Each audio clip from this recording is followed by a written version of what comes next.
Hello friends, welcome to my music class.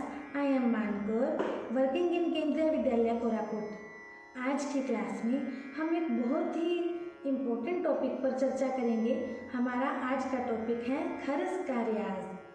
आप सबने ये वर्ड बहुत यूजुअली सुना होगा कि खरज का रियाज करो, खरज के रियाज से गला बनता है, खरज के रियाज को करने से आवाज़ में स्वर पक्के होते हैं, स्वरों में स्थिरता आती है। आज हम इन्हीं बातों को क्लियर करेंगे कि खरज का रियाज वास्तव में होता क्या है, और मैं आपको खरज का रियाज करने के सही टेक्निक्स भी बताऊंगी, जिनसे आपकी जो वोकल नोट्स हैं वो दिन ब दिन आप देखेंगे कैसे अच्छे बनते जाएंगे और स्वरों पर आपकी पकड़ भी बहुत अच्छी हो जाएगी। हम खरज का रियाज यूज़ करने के लिए हमारा जो बेसिक सा है, जो हम अपना स्केल जो आपने अपने गुरु टीचर से सीखा, उस सा को लेकर चलते हैं। आपका सा किसी भी स्वर पर हो सकता है। मेरा सा जैसे फिफ्थ ब्लैक है, ए शार्प स्वर, लेकिन आप सबको समझाने के लिए मैं स्टैंडर्ड स्केल का स्वर लूँगी, क्योंकि सीखने के लिए बॉयज़ और गर्ल्स दोनों शामिल होंगे। बॉयज़ के लिए जो मेरा स्वर है वो काफ़ी नीचा होगा, इसलिए मैं स्टैंडर्ड स्केल के सा पर पहले काले पर आपको समझाऊंगी, ताकि आप सभी को समझने में आसानी हो। लेकिन इसे समझने और सीखने के बाद आप लोग प्रैक्टिस जो करेंगे वो अपने सा से करेंगे, जिस सा से आप सभी राग, सभी स्वर, सभी सरगम अलंकार गाते हैं। इस बात का ध्यान रखेंगे। तो आइए हम खरज के रियाज के बारे में समझेंगे। जब भी आप कुछ साल संगीत सीख लेते हैं, 2, 3, 4 साल, उसके बाद आपको कुछ ऐसा महसूस होता है कि मेरी आवाज़ में कंपन है या फिर मेरी आवाज़ टिक नहीं रही, क्योंकि ये बातें हमें सुर की समझ आने के बाद ही समझ आती हैं। जब बिगिनर्स होते हैं वो ये बातें नहीं समझ पाते कि हमारी आवाज़ में कंपन है या आवाज़ स्टे नहीं है, स्वरों पर पकड़ नहीं है। ये बातें कुछ साल सीखने के बाद आपको महसूस होती हैं, तो फिर आप उन चीज़ों का रियाज शुरू करते हैं। लेकिन पहले से ही अगर हमारी प्रैक्टिस गलत हुई हो तो हमें उन चीज़ों को पकड़ने में बहुत समय लग जाता है। तो हम स्टार्टिंग से ही ऐसा रियाज स्टार्ट करेंगे जिससे कि आपके स्वरों पर जो पकड़ है वो बेसिक जब आप सीखेंगे तभी से मजबूत हो। जब आप सा का रियाज करेंगे, आप सबसे पहले सुबह उठेंगे, अपने भगवान को याद करेंगे, पाठ पूजा करेंगे। उसके बाद जब आप प्रैक्टिस पे बैठेंगे, आपको बिल्कुल अपनी आंखें बंद करके पूरा ध्यान लगाकर आपको सा बोलना है।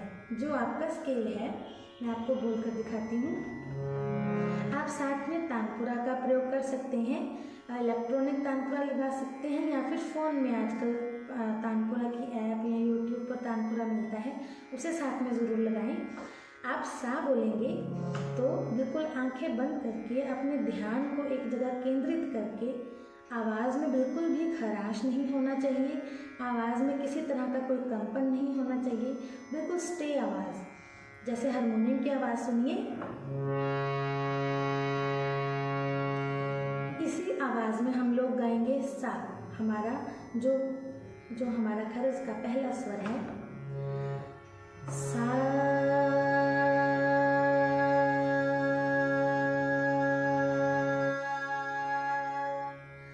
जितना लंबा आपका सांस है आप उसी तरह सा को बिल्कुल टिकाकर बोलते जाएंगे, सा।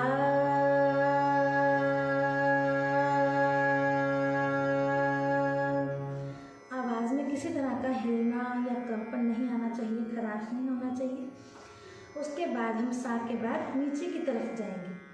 खरज के रियाज में हमें नीचे के मंद सप्तक के स्वरों पर रियाज करना होता है।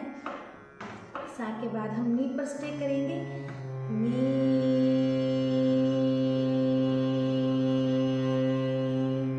अब देखिए आवाज़ को पूरा खोलकर, क्योंकि नी जो वर्ड है वो ई का वर्ड है। हम जब ई वर्ड और आ वर्ड बोलते हैं तो इनमें आवाज़ का फर्क पड़ जाता है। आ में आवाज़ खुली है, ई में आवाज़ थोड़ी बंद है, लेकिन संगीत में ऐसा नहीं। जब आप सा बोलेंगे तब भी वोकल में उतनी आवाज़ आएगी, नी बोलेंगे तब भी उतनी आवाज़ की आपको प्रैक्टिस करनी है। सा में अगर आप खुले सुर से गाएंगे, सा नी, उसी तरह आप नी को खोल कर गाएंगे। अगर आप आवाज़ को बंद कर कर गाते हैं तो आपके सुरों पर पकड़ इतनी अच्छी नहीं होगी जो क्लासिकल में यूज़ हो। हम चाहें तो इसे सॉफ्टली भी बोल सकते हैं, सा नी धा पा, लेकिन ये सिर्फ सिंपल फिल्मी गाने और कुछ लाइट म्यूज़िक के लिए अच्छा होगा, लेकिन अगर आप क्लासिकल में अपना गला अच्छा बनाना चाहते हैं तो आपको खरज के रियाज में आवाज़ को पूरा भरकर गाना होगा जितना आपका एनर्जी है। लेकिन ध्यान ये भी रखना है कि एनर्जी से गाएं तो सुर से बाहर ना हो जाएं, सुर के बीच में रह के। मैं आपको फिर से बोल के दिखाती हूँ। सा,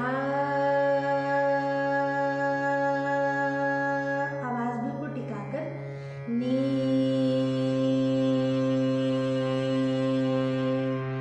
धा,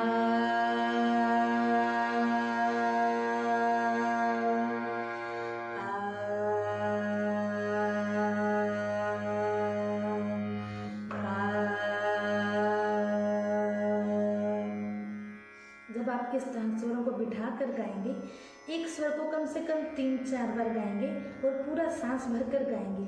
सा को 3-4 बार सांस भर के, फिर नी को सांस भर के। जैसे आप इस तरह प्रैक्टिस करेंगे तो आप थोड़े ही दिनों में देखना कैसे आपकी आवाज़ जो है वो खुल जाएगी।